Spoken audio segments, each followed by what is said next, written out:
Salut, salut, salut, salut, salut, salut, salut, salut, salut, salut, salut, salut, salut, salut, salut. Bienvenue sur Lambdaman.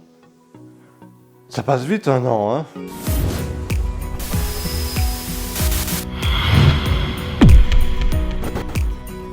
Il y a tout juste un an, je te proposais de découvrir ma chaîne et le temps est passé à une vitesse de dingue.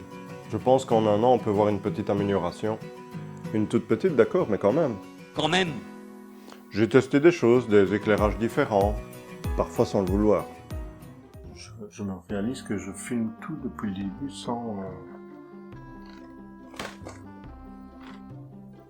sans lumière. Bon, on verra bien. C'est pas facile, mine de rien.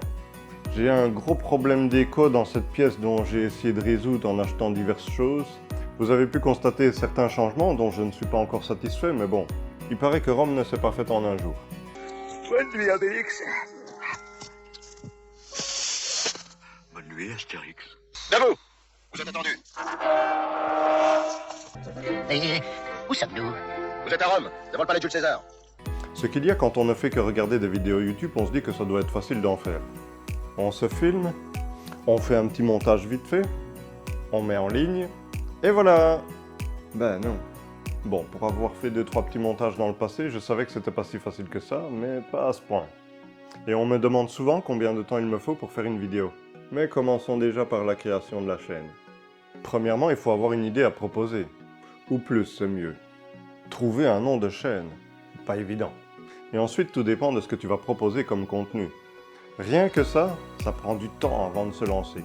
Il m'a fallu 5 ans pour me dire que je devrais le faire. Trouver le nom de la chaîne, créer le compte, pour ensuite l'oublier, et encore 3 ans pour vraiment faire le pas, grâce à certaines personnes qui m'ont encouragé et motivé. Merci à eux. Heureusement qu'ils étaient là, sinon j'aurais commencé à ma pension. En même temps, je t'aurais appris comment choisir le bon pilulier. À ce propos, ils proposent en pharmacie un semi qui... Oui, pardon. Pour ma part, j'ai choisi les mangas et les romans, pour l'instant. C'est déjà pas mal. Alors, comment ça se passe au niveau des vidéos? Pour commencer, je dois choisir les mangas et les romans à te présenter et définir un ordre de passage, qui peut encore être modifié suivant l'actualité, comme ça a été le cas pour 1984, Gun, One Punch Man, Promise Neverland, bref. Ensuite, il faut écrire un script. Oui, parce que je suis nul en impro, il suffit de regarder la vidéo de présentation pour s'en rendre compte. Et un script ne s'écrit pas en un claquement de doigts. Sauf quand quelqu'un l'écrit pour toi. Merci. J'ai toujours une idée de trame principale que je commence à écrire directement sur PowerPoint. Tu verras pourquoi après. Ensuite, quand je l'ai fini, je le relis plusieurs fois. Pour corriger des tournures de phrases, éviter des doublons, ajouter des idées, etc. Je vérifie aussi les détails que je donne car j'ai été surpris en relisant certains mangas. Ensuite, je laisse passer un jour ou plus et je le relis pour voir si c'est toujours cohérent et si ça me plaît toujours aussi. Et je peux faire ça plusieurs fois. J'y mets aussi des couleurs pour des idées, du matériel à prévoir, mais aussi pour savoir où je dois me placer pour rendre la vidéo plus dynamique. Ici, c'est en noir. Vert, rouge, bleu. Mais je peux changer d'avis aussi sur le moment. Et quand je filme, je n'ai plus qu'à l'afficher sur la TV. C'est pour ça que je fais sur PowerPoint. Ensuite, j'enregistre la vidéo. Ça arrive aussi que je modifie un peu le texte parce que c'est plus une sorte de guide finalement. Et suivant les bruits de la circulation routière, aérienne, le chat, plus mes bourdes à moi, ça peut me prendre jusqu'à 2 heures. Eh oui, pour faire 6 à 10 minutes de vidéo. Ah, je l'avais dit que j'étais pas un pro, hein. Je suis juste un gars normal, un homme lambda. Oui, ce déplacement était totalement improvisé, il n'a pas de couleur prédéfinie. Voilà, un pro. Dès que j'ai fini, je transfère les rushs et le son sur l'ordi. Oui, parce que si vous avez remarqué, maintenant le son est enregistré indépendamment de la vidéo. S'entame alors le montage, synchronisation, découpage, choix des rushs, réglage du son, prise de tête, colorimétrie, reprise de tête. Là, c'est difficile de quantifier parce que je fais ça du week-end en plusieurs fois quand j'ai des moments de libre. Tu penses que c'est fini?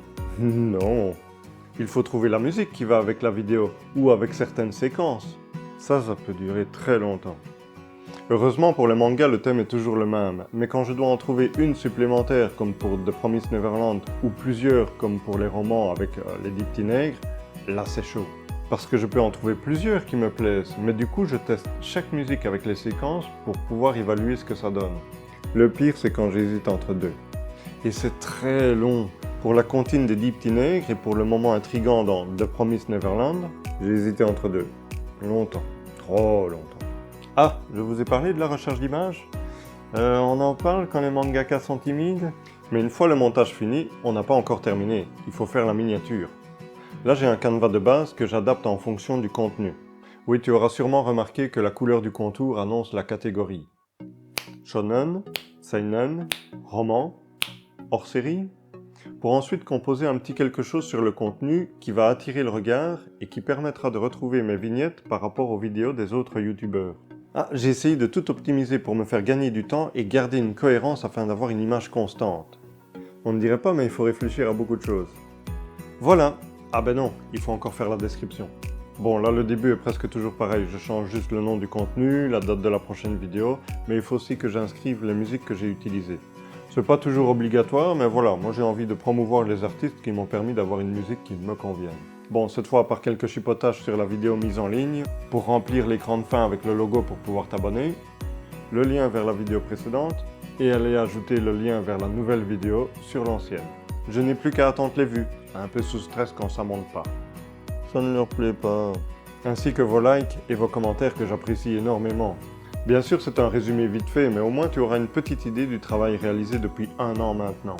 Et je te dis merci à toi de regarder le résultat de ce boulot.